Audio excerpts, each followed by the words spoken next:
How is it going, you lovely lot? Welcome back to Park to Prem. Today we are off script. Look, I am quite formulaic with my videos. We discuss what you've missed, we play some matches, we have fun. We're still going to have fun, but today, to kick off the episode, we're just going straight into a game against Leyton Orient. Spoilers for last episode, we beat Reading. As a result of that, we have a game against our local rivals in Leyton Orient. They are currently 4th in League One. Not going to be easy. And it is worth noting that when I set up the database for this save game, Leyton Orient are listed as a local rival. So it's our first time butting heads against them. Let's be real, we're massive underdogs. Didn't really expect to meet them this soon. We're going to give it our best shot. And if you were wondering, we are drawn as the home team for this game. Of course, we do ground share with Leyton Orient. Both teams play at Brisbane Road. How many matches am I going to play off camera between this game and whatever the next game is? I mean, look, if we get to the FA Cup third round, we'll have a bloody party. If we get a second round replay, that will probably be the rather anticlimactic second match today. If we get knocked out of the competition, I'll probably play a lot of Football Manager over the weekend and record Sunday night. Right now, as I record, it's Friday. I don't want to ruin the illusion you're watching this on Monday. Anyway, the team that we are going with is unchanged from the team that managed to get that massive result against Reading. Reading rotated their team a little bit. I wouldn't be too surprised if Leyton Orient rotate their team a little bit too. Of course, we played midweek. This game's at the weekend. 3 days of rest. It's not going to be simple. I'm looking at their team here. They've got Donnelly up top. Warrington, I feel like I've had in a past Football Manager save game. He's very good, isn't he? In fact, if we just look at their squad, which is scouted by our scouts ahead of the game, according to the star ratings, they are way better than us absolutely everywhere. Right, there's a kickoff highlight right away. That scares me a little bit. I did notice in goal, they seem to have a gap in their game. They are playing with a 19-year-old in goal called Noah Phillips. He was a player rated 1.5 stars. So, you know what? If we can get shots away in this game, maybe we can make their goalkeeper look bad. As Sellers scores immediately. It's 1-0 here against Leyton Orient. It's not going to count. I'd even see the linesman's flag get raised there on the near side. I was getting ready to celebrate. I thought immediately we'd made the most of the fact that this man is their goalkeeper.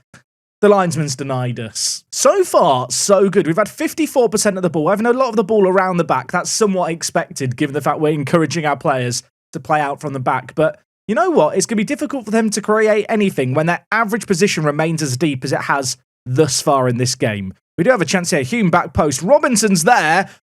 Sammy Robinson scores a goal. The right back, he's not in the team to do that. He is normally Mr. Assista. I don't need to say, I say Mr. like that to rhyme with Regista, but it's Mr. Assista, isn't it? Mr. sounds far too continental. Robinson, normally the man providing the pass, this time getting on the end of one, he gives us the lead. Suppose I should praise the players at this point. We're looking good in this game, not having as much of the ball as perhaps I would like, but a goal up, we're chilling. They're not creating a lot. We're keeping things firm at the back. Naturally, you got to expect at some point Leyton Orient to want to get on the front foot. Maybe they're going to look to do this here as Curry lays it inside to Warrington.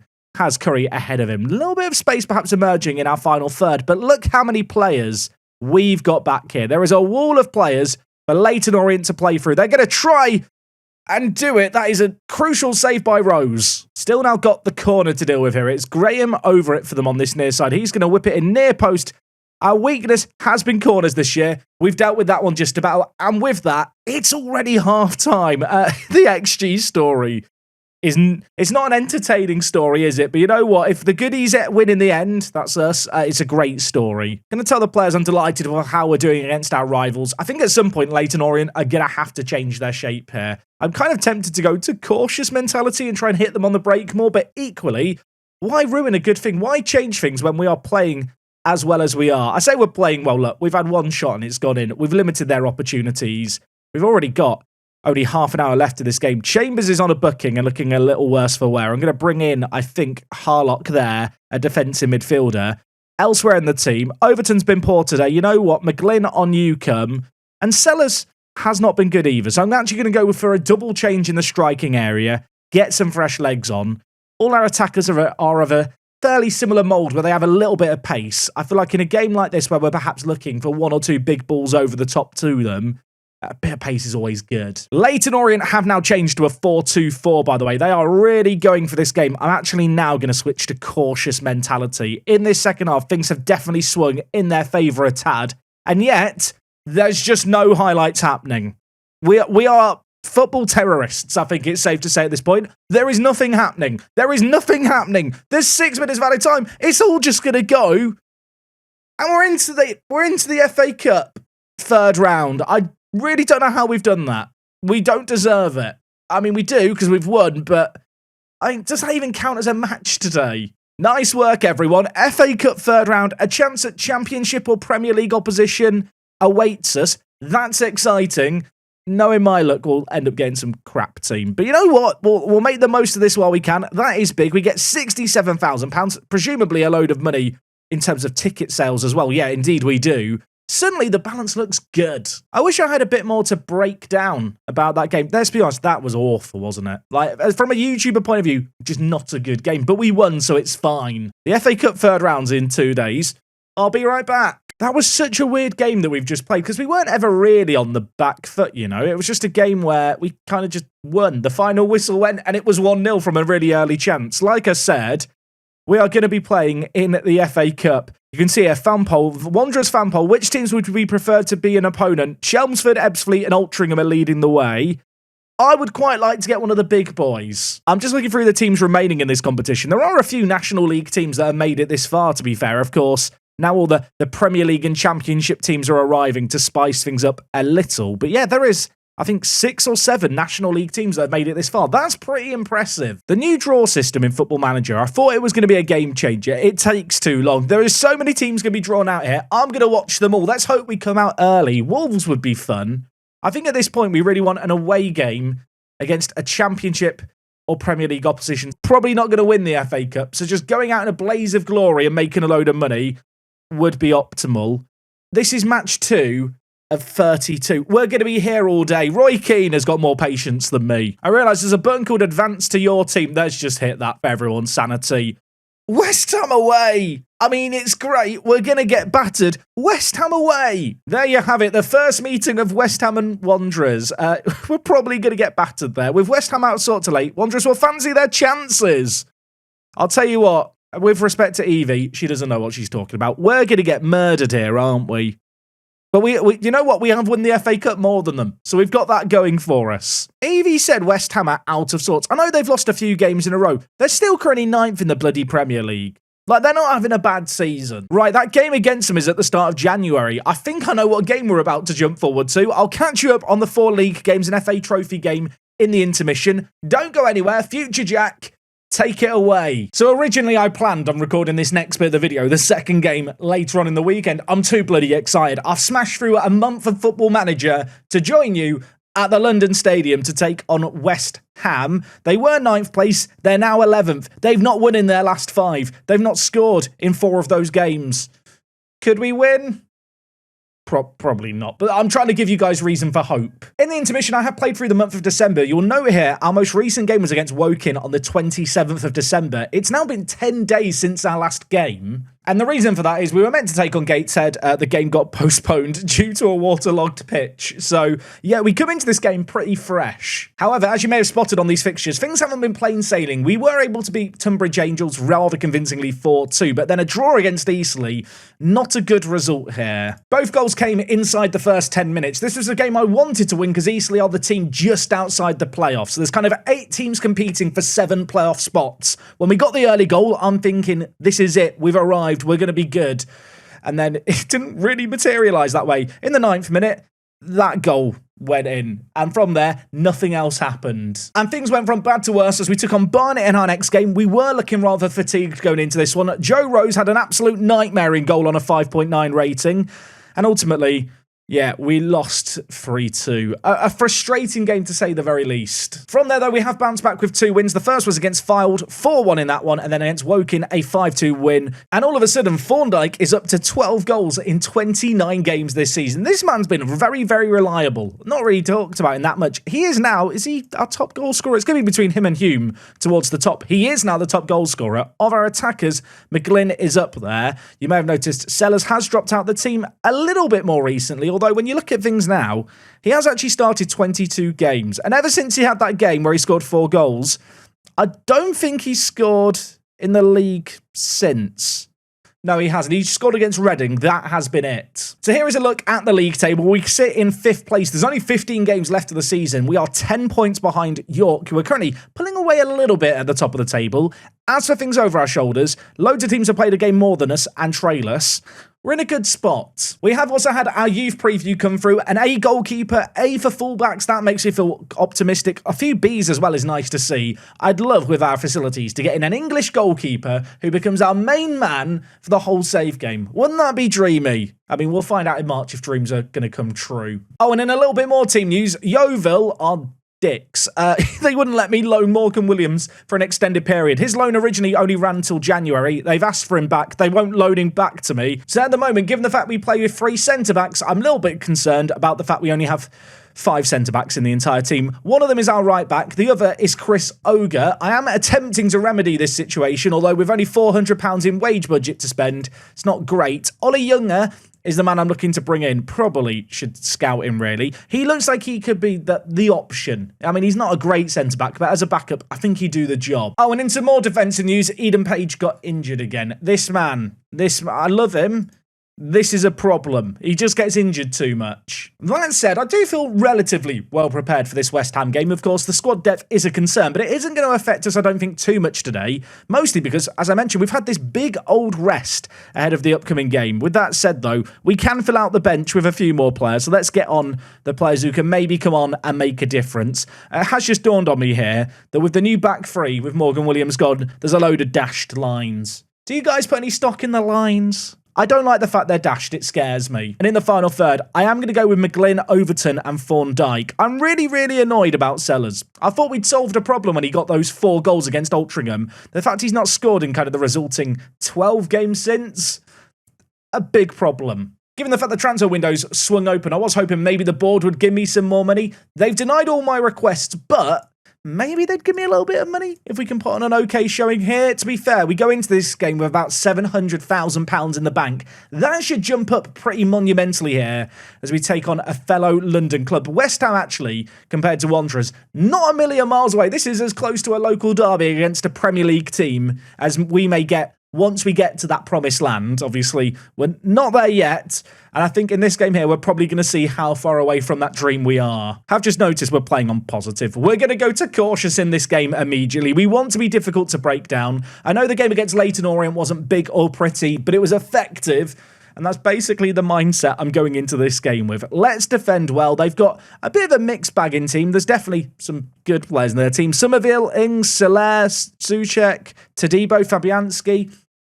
They're a bit better than my players. And yet saying all of that, they've done nothing until now. Corners. Corners scare me. That one's headed wide. I mean, that is their first highlight of the game. They've had 67% of the ball, West Ham. They've done nothing with it, but set pieces scare me. There could be another one here. It loops over the bar. Rose looked like he was convinced that was going over. I was less so. I mean, I can't believe I'm saying this. It's 0-0 against Premier League opposition. It feels anticlimactic to be playing these big games that we've played today, and there's no highlights. But you know what? Given the situation we find ourselves in, this is the best highlightless game I've seen in a while. I'm going to tell the players I'm very happy. Look at the green happy smiley faces. Overton's not playing well. You know what, Sellers? I've told him I'm disgusted with him lately. I'm going to bring him in. When you look at the ratings across our team, no one is playing well. Okay, second half here against West Ham in this FA Cup third round. I mean, the longer it remains 0-0, the more I start to believe that maybe we could score one completely against the run of play and pull off an absolute miracle.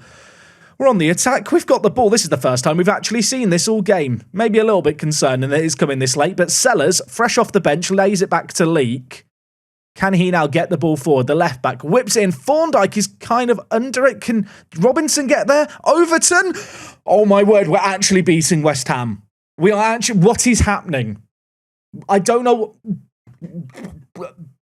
We're beating West Ham. It's the FA Cup third round. It's the only highlight we've had all game.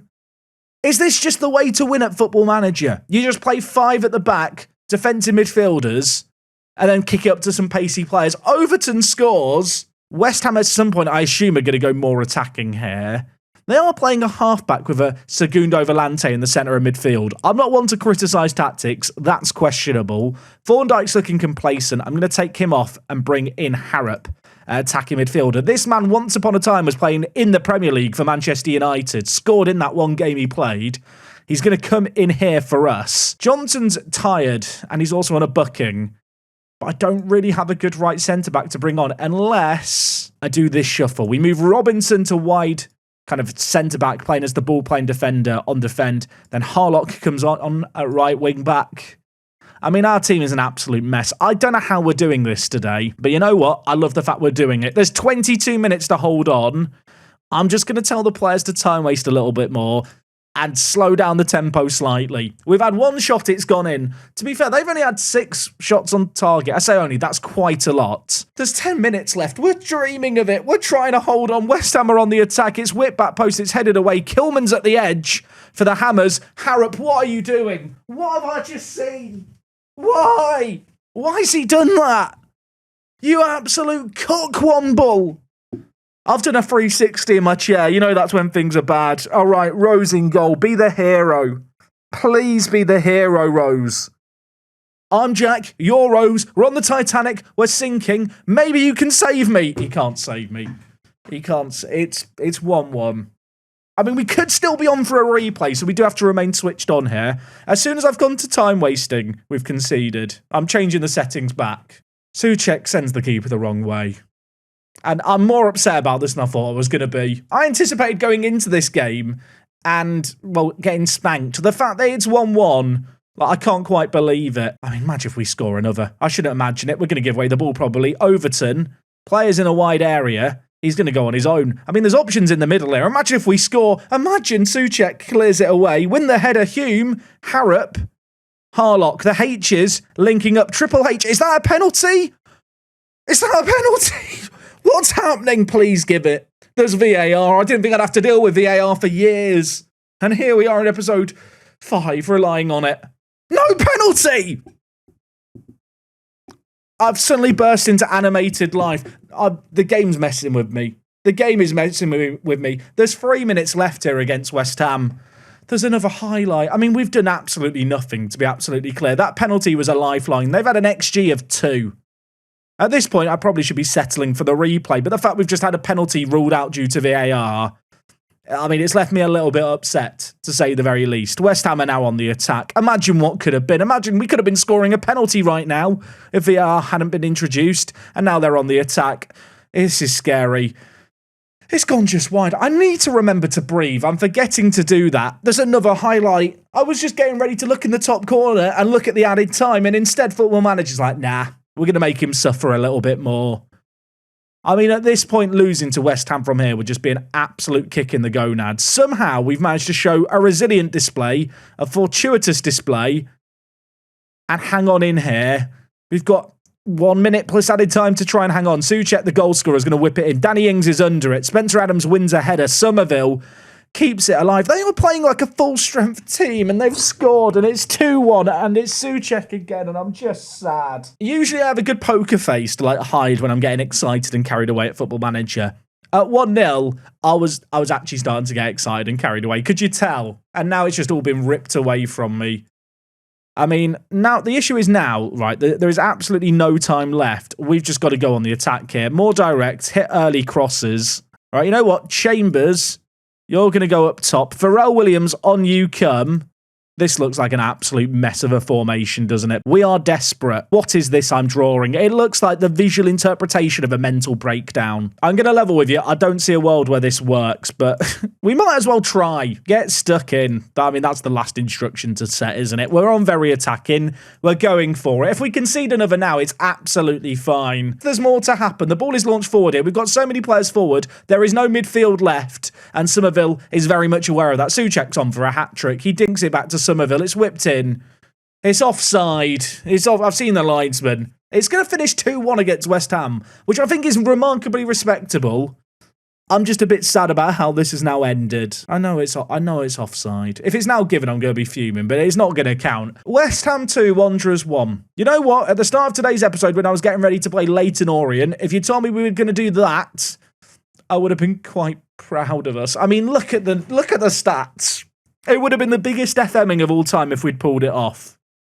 It just wasn't meant to be. I mean, now at least we can focus on the league, I guess. Everyone else has been playing in the league, by the way. Did York win? Did York play? York lost to Halifax, who are down in 12th. Look, maybe the title fight's not over yet, although we need to start winning more than we have been lately. Now, we received £3,000 for losing that game. Our bank balance was at 700,000. That looked like a sellout at the London Stadium. Oh my word, we've just gained like £1 million.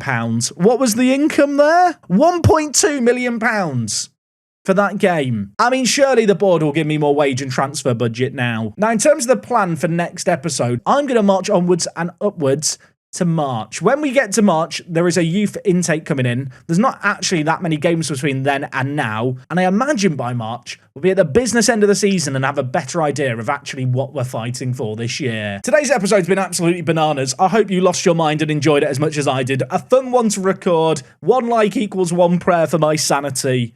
I really thought we were going to beat West Ham. We were 1 goal up with 10 minutes left. And now I'm just going to be sad all weekend. Right, I'm recording this on Friday. You're watching it on Monday. I'll be back on Tuesday. I'll see you next time. I'm out. I'm just sad.